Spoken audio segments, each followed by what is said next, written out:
Rachel Wiest. I'm with Triangle MLS, and I'm here again with Stacy Anfinson. Hello, Stacy. Hello, Rachel. And we're going to talk about April. What happened in April? Well, people got out and looked at houses. Hallelujah. Hallelujah. Showings are up 15% compared to March. They're up 8% compared to April of last year. And the metric that you see on the report is called the show list ratio, which is the number of showings divided by the number of listings. That's doubled since November of last year. So all of those of you that are feeling those multiple offers and a lot of showings, that's the reason why. Excellent. Excellent. How about what's happening with inventory levels? Well, I think next month and for prior months, we're just going to fill in the same because it's the same. Inventory keeps going down, so total inventory is down 17%. New home inventory was down 10%. That was a bit of a surprise. Resale inventory was down 19%. If this keeps coming up, we're going to have zero. Yes. So that's not going to happen, but really it's to have double-digit inventory increases we're getting close to a really scarce inventory situation. Well, and there are other parts of the country that are already experiencing that. I have heard. And the fun fact of the month is this was the 8th consecutive inventory decrease compared to the prior year's month. So that's a streak we broke a little bit in 2014, but we're back on it again this year. So that needs to stop.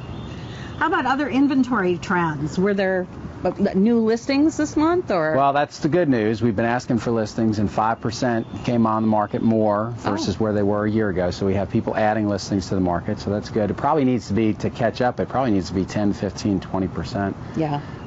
Interesting part, though, 35% of the inventory had at least one price drop. So we have really a tale of two markets. One is the one that's on the market for 24 hours with multiple offers, and then the other one is on the market for a long time and still has price drops. So it's tough for sellers to get that, and so hopefully it's one of the benefits they get of watching us. Yeah, and it's hard when you're emotionally attached to your home. You just can't believe it's not worth the price that you set for it. Right, and it's very difficult to understand. It's really just a commodity. Right, and the other fun fact is 44% of the inventory has been on the market for longer than the days on market of the closing. So that really is a tale of two markets. I mean, almost half of the market can't sell, and half the market can sell in like 24 hours. Gone. So.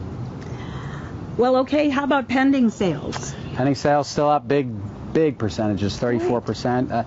We're blaming it on contingents, but I've been talking to brokers, and they're saying that maybe there's a little bit more fall-through rate out there than we can prove, and buyers out there are just locking things up just for the sake of locking things up, and then getting cold feet or changing their mind or going through inspections or any of that stuff. So when you see a big disconnect between pendings up 34% and sales up 10%, something's happening. Right. Though delays in closings could also cause some of this to happen if people are starting to have trouble getting all of the paperwork processed. And of course, as we move forward this year, that's going to become even more complicated with the new HUD. So what about closed and days on market? If pendings are so high, are closed also high? Closed sales up. Year-to-date's up 9%, and monthly closed sales are up 4%. But once again, 34% up pending and only 9 and 4%. So something's going on out there. I'm not sure if those are all fall-throughs or if that's adding the contingent to the pendings. So there's a disconnect in there, and hopefully those percentages will get a little bit closer together as we go through the year, but that's something we're going to watch. Days on the market down to 59, as we've said every month. It's just, we're about 60 days on average, but for the houses that are priced correctly, it's about a week. Okay.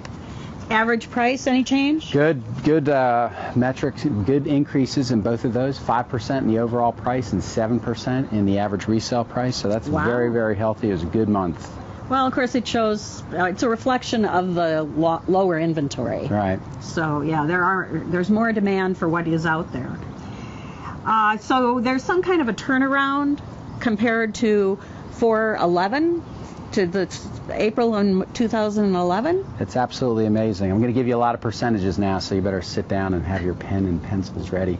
So since April of 2011 compared to April of 2015, inventory is down 52%. So that's more than half. Wow. Okay. Sales are up 56%. Wow. So that's an amazing percentage. Days on the market dropped to 59 from 127. Oh my gosh. So that's almost 2 months down from that. Months of supply is 3. It was 9. And what's happened to prices in those times? The average overall price has increased 13%. Average resale prices increased 11%. So it really, residential real estate's kind of a flat line thing to analyze, but boy, the recession has taught me otherwise. It's just amazing when you look at those things, just especially inventory down 52% and sales up 56%. That's why you have such an issue with houses being priced properly and on the market, and 20 people in the driveway when the showings start, and multiple offers and offers accepted well above list price. That's the number one explanation for that. Yes, that is an interesting trend. And we'll have to continue to watch. It almost seems that we've gone from one extreme to the other, and a lot of people are going to struggle on either extreme. Absolutely. To be honest. Absolutely. So, okay, well, thank you very much, Stacy, and we'll look forward to your report in May. And please go to trianglemls.com to look at all the analytical reports available to you. Thank you.